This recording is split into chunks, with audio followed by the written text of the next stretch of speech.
Ever wondered why in a 24-hour day, some people can achieve so much more than others?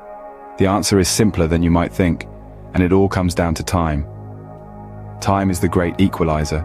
It's the one thing we all have in common. Yet, how we use it makes all the difference. You see, the truth is, we all have the same 24 hours in a day. The discrepancy lies not in the amount of time we have, but in how we choose to spend it. The successful among us understand the value of time.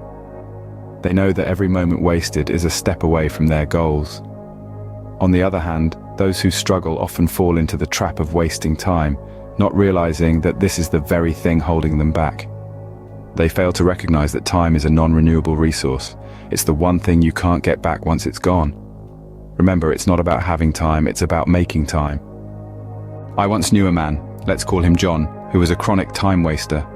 John was always swamped, overwhelmed with a plethora of tasks, and the clock seemed to be his greatest enemy.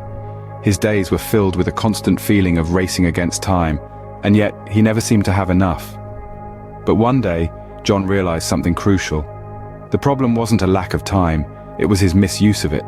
He recognized that he was shackled by his own habits of procrastination, and it was time for a change. No longer did he want to be a slave to the ticking clock. So, he decided to take control.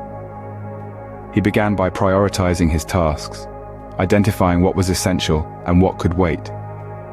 He understood that not everything held the same weight, and it was okay to let some things slide to focus on what truly mattered. Next, he set tangible, achievable goals. He broke down these goals into manageable steps, making them less daunting and more approachable. This method allowed him to see progress, which fueled his motivation and boosted his productivity. As a result of these changes, John was able to accomplish more than he ever thought possible. His life improved significantly, not because he had more time, but because he used it more effectively. John's life transformed when he stopped wasting time and started using it wisely. He had the same 24 hours as everyone else, but it was his decision to make every second count that made all the difference. So, what is stopping you from making the most out of your time? It's your turn to reflect, to take a hard look at your time management habits. Consider how you spend your days. Remember John's story. He overcame his time-wasting habits, and so can you. It's about making the conscious decision to seize the day, every day. Make every moment count. Stop wasting time. Start living your life to the fullest.